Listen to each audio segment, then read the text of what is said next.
Genèse, chapitre 8. Dieu se souvint de Noé, de tous les animaux et de tout le bétail qui étaient avec lui dans l'arche. Et Dieu fit passer un vent sur la terre, et les eaux s'apaisèrent. Les sources de l'abîme et les écluses des cieux furent fermées, et la pluie ne tomba plus du ciel. Les eaux se retirèrent de dessus la terre, s'en allant et s'éloignant, et les eaux diminuèrent au bout de 150 jours. Le 7e mois, le 17e jour du mois, l'arche s'arrêta sur les montagnes d'Ararat. Les eaux allèrent en diminuant jusqu'au 10e mois. Le 10e mois, le 1er jour du mois, apparurent les sommets des montagnes. Au bout de 40 jours, Noé ouvrit la fenêtre qu'il avait faite à l'arche. Il lâcha le corbeau, qui sortit, partant et revenant, jusqu'à ce que les eaux eussent séché sur la terre. Il lâcha aussi la colombe, pour voir si les eaux avaient diminué à la surface de la terre.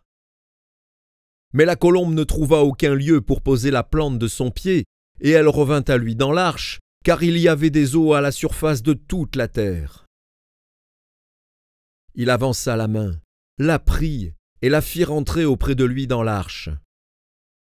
Il attendit encore 7 autres jours, et il lâcha de nouveau la colombe hors de l'arche. La colombe revint à lui sur le soir, et voici, une feuille d'olivier arrachée était dans son bec. Noé connut ainsi que les eaux avaient diminué sur la terre. Il attendit encore 7 autres jours, et il lâcha la colombe, mais elle ne revint plus à lui.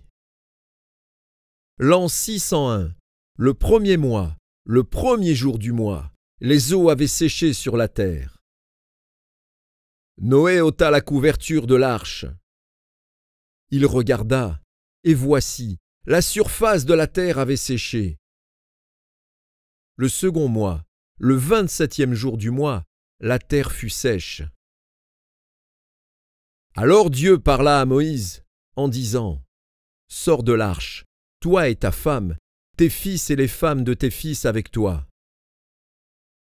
Fais sortir avec toi tous les animaux de toute chair qui sont avec toi, tant les oiseaux que le bétail et tous les reptiles qui rampent sur la terre.